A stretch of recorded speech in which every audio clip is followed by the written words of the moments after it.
Let's completely shift how we think about capital today. Most of us are taught exactly how to work for a paycheck, right? But very few of us are actually taught what to do with that money once it hits the bank account. So we're mapping out a real sophisticated blueprint for transitioning from just earning an income to actually building lasting wealth. And look, this isn't some get-rich-quick scheme. We're talking about engineering a completely self-sustaining financial machine. Okay, imagine this for a second. Let's say you suddenly get handed $10,000 today. What's your very first instinct? For most of us, honestly, the immediate thought is spending it. Like, what can I buy? What trip can I take? Maybe a down payment on a new car? But I want you to pivot that instinct entirely.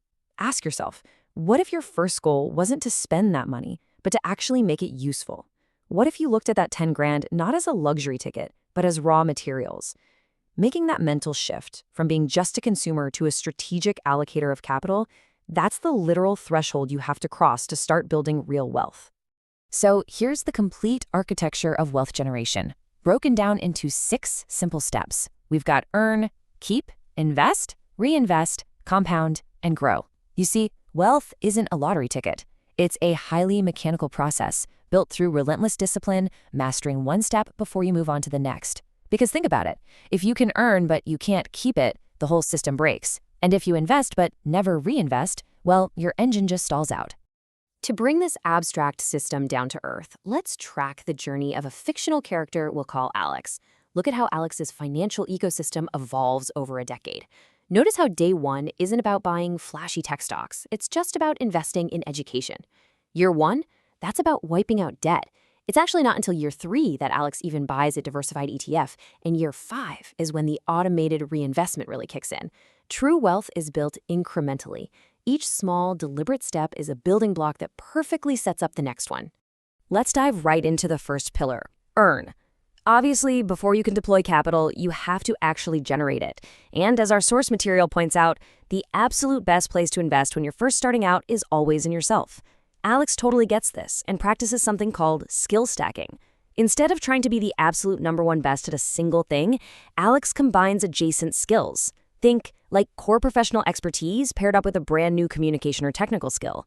That creates a highly unique value proposition in the marketplace, which directly bumps up Alex's earning power.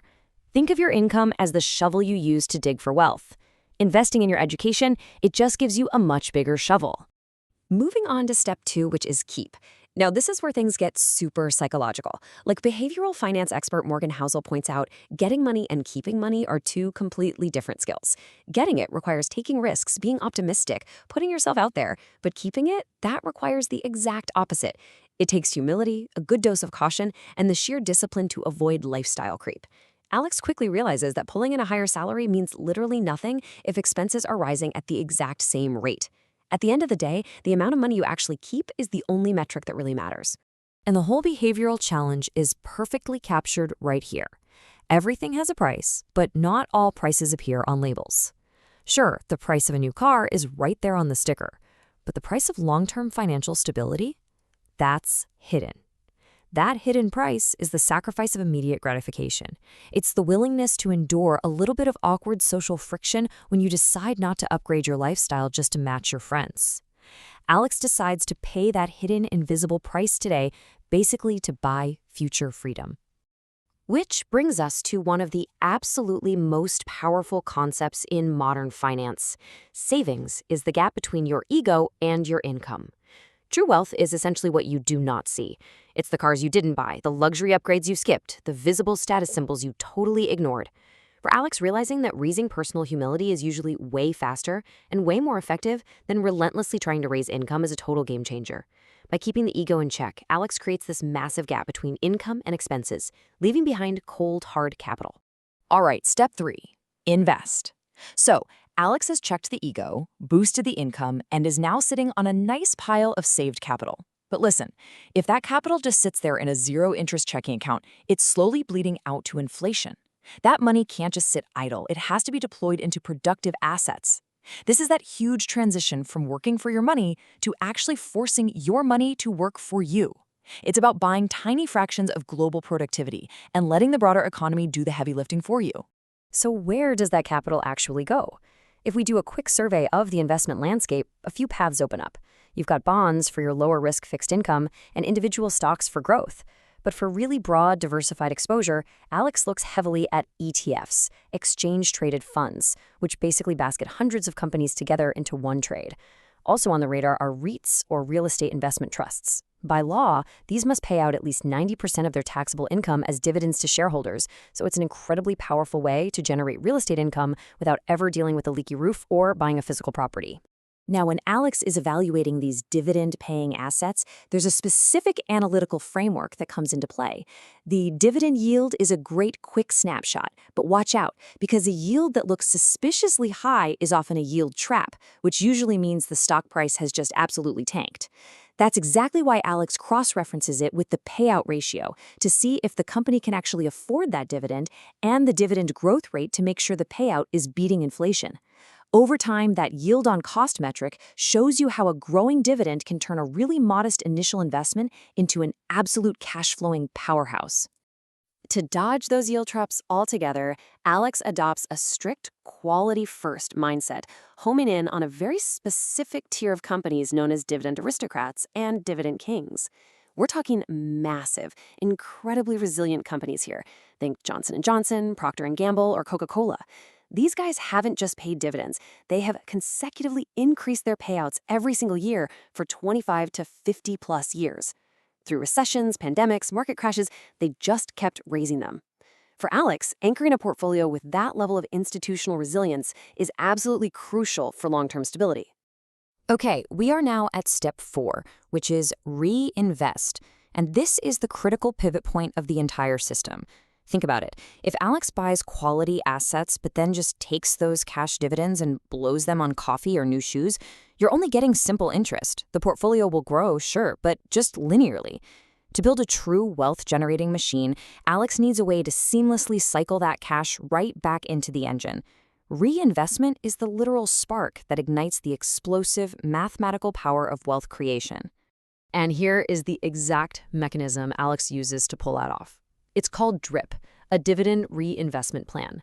By simply toggling this one feature on in the brokerage account, Alex makes sure that every single time a dividend is paid out, that cash is automatically used to buy more fractional shares of that exact same stock. And guess what? Those new shares then produce their own dividends, which buy even more shares. It transforms ordinary, kind of boring cash payments into this automated, self-feeding loop of compounding growth. And the best part? Zero manual intervention required. That brings us to step 5, compound. Once that drip is running, the absolute most important action Alex can take is to do literally nothing. This stage shifts the focus entirely to the long-term horizon.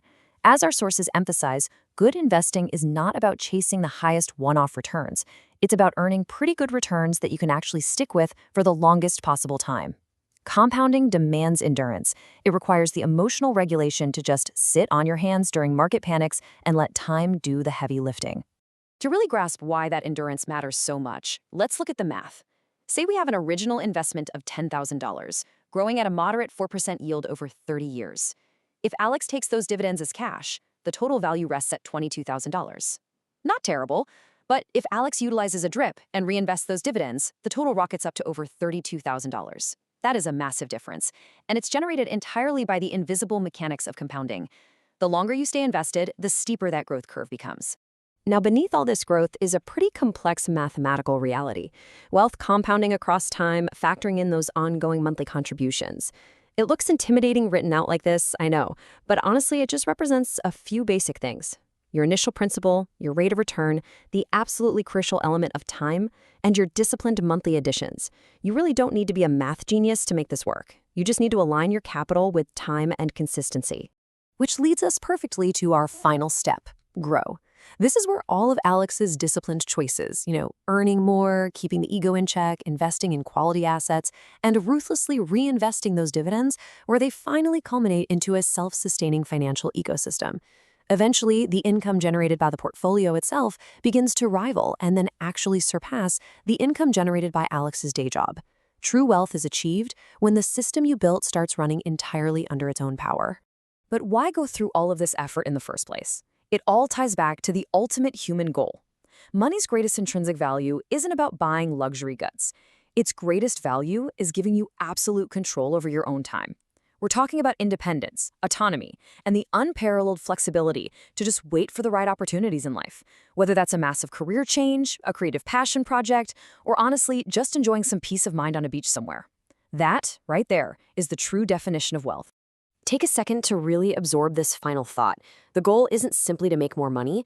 The goal is to build a system where your income creates capital, your capital creates opportunities, and time allows that process to grow. Making your money make more money is entirely within your grasp, as long as you approach it systematically. So, I guess the only question left is, what are you going to do with your next paycheck to start building your own machine?